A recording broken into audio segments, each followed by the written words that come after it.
This film is intended for eye surgeons for training and education purposes. Viewer discretion is strongly recommended. Hello friends, this is an elderly male patient who has a pseudoexfoliation and a non-dilating pupil. And this video is going to be a minimally edited video, and let's see the thought process in planning the surgery. Well, obviously the main concern is the pupil, and once that pupil is taken care of, the second concern is going to be about the zonular health in this patient. Now, because of the elderly age as well as pseudoexfoliation, we expect the zonules to be weak, and we need to be ready with the capsule supporting devices like the CTR. And lastly, the density of the nucleus. The nucleus doesn't look to be very dense, and it looks to be grade 3. The nucleus management should not pose a problem if the anticapsule and the zonules are healthy. Let's see how things turn out. The first side port is done, followed by the second side port. I prefer to use a 20 GMVR blade to make the side ports.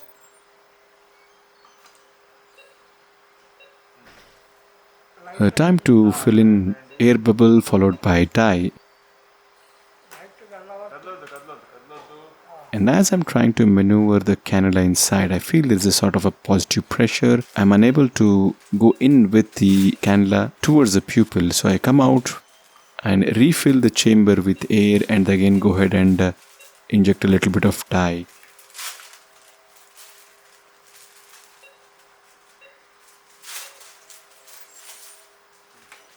So while irrigating out the dye, I'm going to use the BSS cannula. And as the BSS is being pushed into the antechamber, the floor of the side port incision is pressed down so that there is no obstruction to the aggressive fluid and there is no buildup of any positive pressure inside the eye. This is a key step here.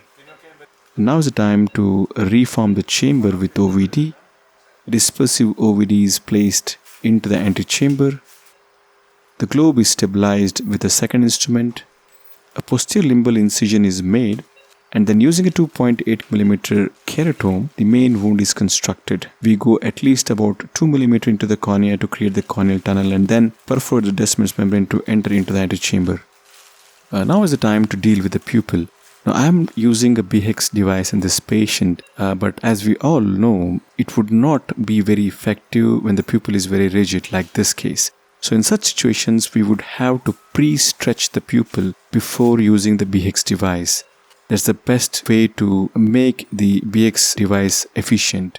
So I'm going to use 2 Y hooks through the 2 side ports, and then the Y hooks are going to engage the pupil, and then the pupil is being stretched in a diagonally opposite manner.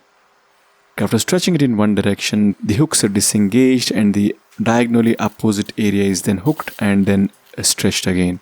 Mind you, I'm not stretching it up to the limbus. It's about 2/3 of the anterior chamber diameter. I'm going to stretch it and that should be sufficient enough.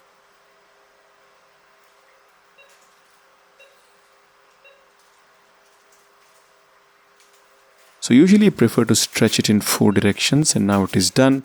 Now is the time to place the Bhex ring. OVD is again replaced into the anterior chamber, and then now the Bhex ring is introduced into the eye through the main incision. It is then placed over the surface of the iris. I typically have a pattern in which the notches are placed. So the globe is stabilized with my second instrument, and using the Bhex forceps, the central notch is held and the 2 notches beside it are then engaged onto the pupillary margin. Remember, this is a uniplanar device, and sometimes a beginner surgeon may find it tricky to hook the notches. You just have to bend it a little bit so that the one portion of the Bhex device goes under the iris, and then you can engage the 2 notches. Now we can see that the 2 pairs of notches are engaged onto the pupillary margin pretty well. Now the time is to hook the last pair of notches onto the pupil. I prefer to hold the central notch with my forceps and then pull it, and then very easily, and the 2 notches then can be engaged onto the pupillary margin. So now we have a dilatation of about 5.5mm, and this should suffice to manage the nucleus of this density. The health of the zonules can only be assessed once we touch the capsule. So I am refilling the chamber with OVD and then using a forceps I want to perform rexes, and usually forceps is my preferred device when I'm doing rexes in eyes with compromised zonules. I'm using a SenseQ in my left hand to stabilize the globe. The forceps enters with its mouth closed. Now I need to perforate the enterlens capsule. We can clearly see a lot of radial folds appearing around the puncture site, suggesting that the zonular health is not so great. Nevertheless, the flap is raised, and as I begin to tear the capsule, I can feel that the lens behind is slightly wobbly, again confirming that the zonular health is not great. The pupillary diameter actually acts like a good guide to size of rexes. So the pupil diameter is around 5.5 millimeter, and I would like to ensure that my tear is not smaller than the size of the pupil, because we don't want a smaller rexus in eyes with pseudoexfoliation. A smaller rexus is going to make the intraoperative maneuvering difficult, and there's also a risk of capsular phimosis occurring in these pseudoexfoliation eyes. Hydrodissection is the most important step in such eyes, using very little fluid to push in under the capsule, and then I'm going to decompress the lens and try to assess the mobility of the lens by nudging the nucleus around. So when the nucleus is moving and the bag doesn't, then it indicates we have got a good hydrodissection, and now we can proceed with the surgery. So just want to confirm the nucleus mobility by trying to rotate the nucleus. I'm using a SenseQ, and we can clearly see that the nucleus is very freely mobile, and it is safe to perform phacoemulsification now. So I prefer to go in always with my bevel down and then rotate the bevel up before performing phacoemulsification. Now the tip is inside the antechamber, and so does my second instrument. The first step is always to go ahead and remove the superficial epinucleus. In eyes with compromised zonules, the nucleus maneuvering has to be very gentle. All the chopping and lateral separation maneuvers have to be gentle and not cause any stress on the zonules. So my plan is to perform a direct chop here.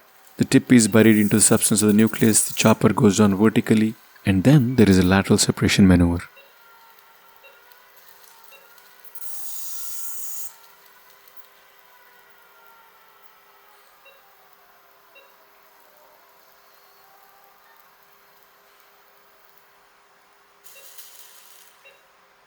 The nucleus is rotated, the tip is buried into the adjacent area, and the chopping is continued. The nucleus is about grade 2, not even grade 3, as was my initial assessment. The trick to chop the soft nucleus is to use very little power and just enough to bury the nucleus and not create any hole or loss of grip. And once we have got a good hold, the chopper goes down vertically, and then lateral separation maneuvers are done.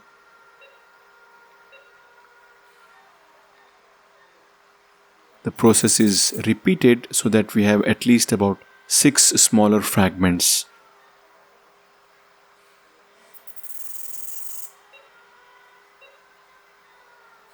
So now is the time to emulsify each of these quadrants.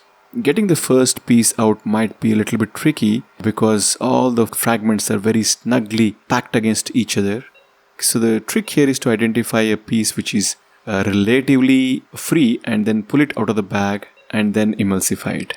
You can see that the nucleus rotation also is not very easy, simply because there is no counter traction from the bag here. So this is a common scenario we face in eyes with the loose bags. To rotate the nucleus easily, we need to have some counter traction by the bag, which would be lacking in these eyes with pseudoexfoliation. So carefully but surely the nucleus is rotated and each of these fragments is pulled out of the bag and then emulsified. Care is taken to ensure that the emulsification process is not done very much close to the endothelium, but it is at the level of the pupil.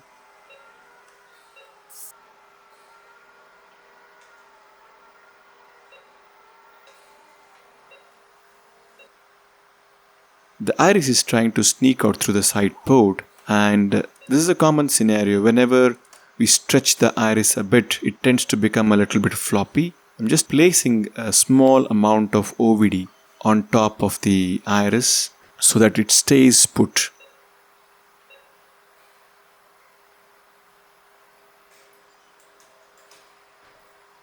The last few fragments are then maneuvered into the central safe zone, and then emulsified one by one. So in this case, the nucleus emulsification was the easier part.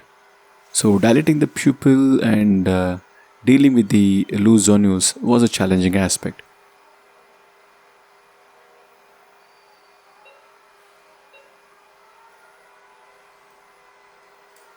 Now all the nucleus is out. Now is the time to deal with the epinucleus. So as you can see, I'm a little bit skeptical in going and trying to hold the nucleus. The moment I come out, there is some amount of positive pressure which dislodges the epinucleus out of the equator of the capsular bag, and it comes out, floats up. So very easily I'm just going to burp it out using OVD. There is still some epinucleus left inside. So I'm going to go in with my irrigation cannula of the bimanual and then just press the posterior lip. I want to float up this epinucleus out of the capsular bag and then out of the eye.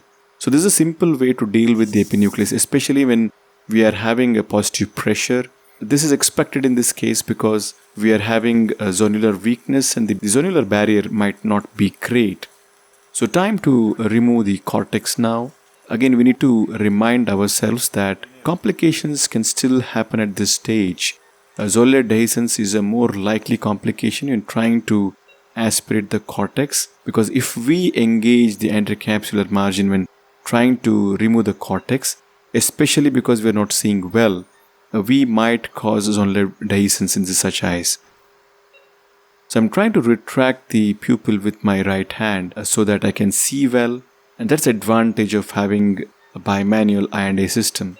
Now with the retroillumination on, the visualization is great. We have got great contrast against the red glow to identify each of these cortical fibers and then emulsify it. The hands are switched, cortex from the other quadrant is aspirated.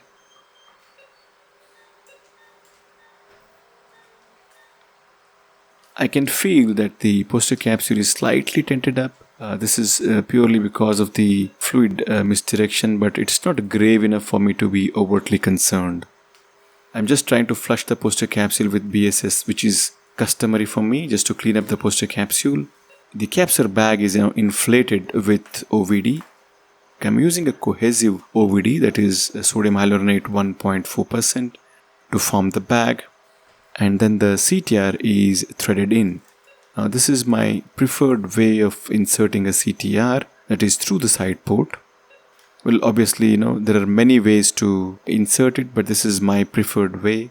I use two suture tying forceps to hold on to the CTR and to thread it inside. Now once the proximal part of the ring has gone under the anterior capsule, the second hand is now holding Sinskuk, which is going to compress on the ring so that it doesn't stretch on the capsular margin and not cause any stress on the zonules. And then the last bit of the CTR is then gently maneuvered into the capsular bag.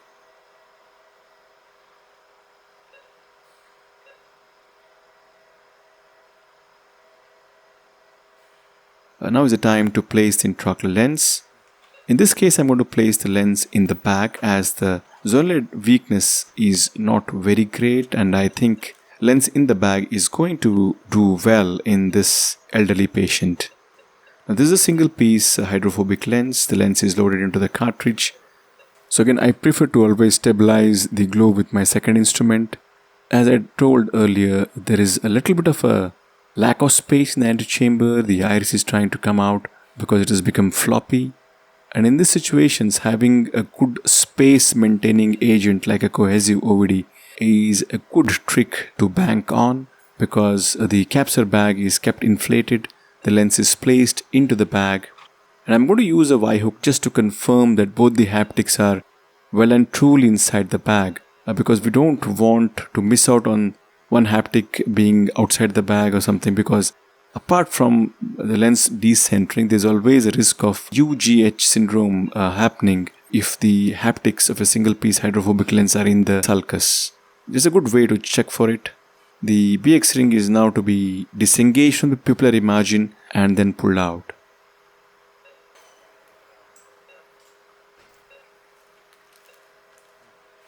time to remove the OVD both in front and behind the lens. These small fibers which are coming out from the pupillary margin, it has the pseudoexfoliation material as well, and I'm unable to peel it out. I thought I'll deal with it later. So I just lift up the lens and then go behind the lens to irrigate out all the OVD out. Once the OVD from behind the lens is taken care of, so I want to deal with these fibers. So I'm going to use a micro forceps just to hold on to them and peel them off so that they just don't infringe on the visual axis. It looks good now. The side ports are hydrated, intercamera antibiotics are placed, that's it, the case is done. So a few highlights to understand from this case was, when you are dealing with a rigid pupil, and if I plan to use a Bhex device, I always prefer to pre-stretch the pupil, and this would definitely make using the Bhex more effective and efficient.